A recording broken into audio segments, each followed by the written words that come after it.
Maravilha. Pois bem, né? O primeiro tempo do Internacional, a gente até imaginava que o Inter ia fazer uma baita uma partida, porque colocou uma equipe que a gente considera aquele time ideal, né? Um time com Alan Patrick, um time com Rafael Santos Borré, Thiago Maia, enfim, uma espinha dorsal que é aquela base do Roger Machado.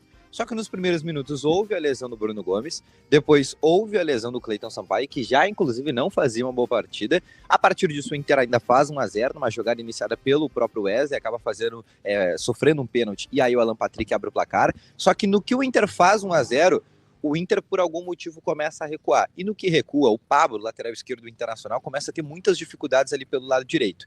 E a partir disso, o Luiz Felipe, que era o ponta direito do Guarani de Bagé, começa a ganhar muitas em cima deles, até que, por exemplo, no lateral, eles conseguem achar uma bola e a partir disso fazem o gol de empate com o Ian Felipe, camisa 9, inclusive uma baita falha defensiva do sistema defensivo por um todo do Internacional. O próprio Roger Machado falou sobre isso na entrevista coletiva, né? Não falou que foi um erro individual, mas sim uma falha sistemática, não só da zaga, mas também de todo o meio campo e ataque, porque assim queria acabar definindo. O segundo gol do Guarani saiu bem em seguida, inclusive a partir que o Guarani empata o jogo, o Internacional começa a ficar confuso, sente muito o gol, e aí acaba tomando o segundo também do Ian Felipe, inclusive ganhando uma disputa aérea dos dois zagueiros do Internacional, e a partir disso o Guarani faz 2-1. Vai para o intervalo, o Roger Machado coloca o Bruno Henrique fazendo inclusive a primeira função de meio campo, o Inter melhora no jogo, tem um empate com o Vitor Gabriel, que inclusive fez um baita segundo tempo, esse zagueiro de apenas 20 anos de idade, que recentemente renovou com o Internacional, e a partir do que o Inter empata, o Inter começa a criar chances, porque o Guarani de Bagé começa a sentir muito fisicamente, mas muito mesmo. Começa a ter jogadores sendo substituídos por lesão, jogadores sendo substituídos por câimbras. No final da partida, 2 jogadores do Guarani estavam sentindo muito já o desgaste físico, tanto que o próprio goleiro deles, Jonathan, teve que fazer diversas defesas, não só no primeiro, mas no segundo tempo. O Inter até criou, o Inter teve volume. A grande questão é que quando o Guarani chegou com um pouco mais de perigo, o Internacional não soube, da maneira eficaz no seu sistema defensivo, acabar suprindo ali o que era necessário. Enfim, o Inter teve muitas falhas, inclusive falhas que já tinham acontecido contra o México. Não só de lançamentos, de bolas longas, mas a bola aérea também foi um grande problema do Internacional e principalmente os laterais. Tanto o Bryan Aguirre pela direita fez uma péssima partida e também o Pablo pela lateral esquerda, não gostei também. Foram 2 jogadores que acabaram não indo bem nessa partida. Se a gente for também pegar de destaques positivos, Alan Patrick, óbvio, um gol, uma assistência. O próprio Wesley também fez uma baita de uma atuação. O goleiro Antony acabou não sendo tão exigido, o próprio Borré não participou tanto, o Vitão fez uma partida bem honesta e o Vitor Gabriel, obviamente, por ter feito gol e pelo segundo tempo dele, também, obviamente, foi muito bem. Não sei, inclusive, Gabriel, quero te perguntar também a tua análise.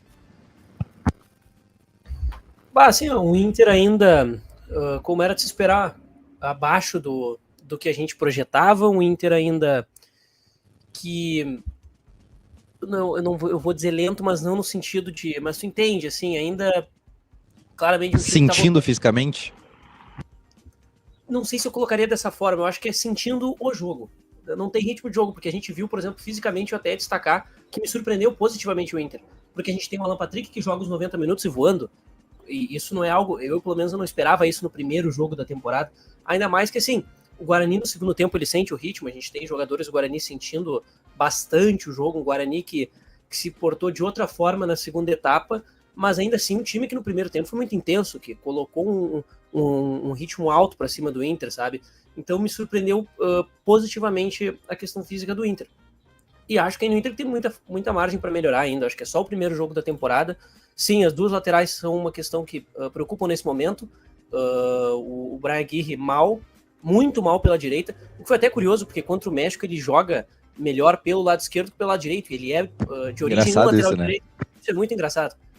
Mas o Pablo, eu acho que assim, ele foi abaixo, mas é um guri, então muito cuidado na análise, eu acho, com ele também, acho que tem margem para melhorar, tanto que ele entra bem contra o México.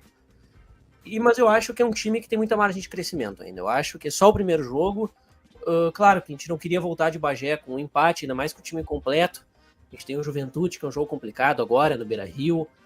A gente tem depois o São José no Passo da Areia, que a gente sabe que é um jogo que pode se complicar por conta do gramado e até por conta de eventuais mudanças no time titular para preservar alguns jogadores, porque se a gente já teve um jogador se lesionando no Estrela d'Alva, que tava com gramado, até se for ver o nível dos gramados do interior, surpreendentemente bom, assim. Tu tem o Passo da Areia que é pedir para dar um problema ali.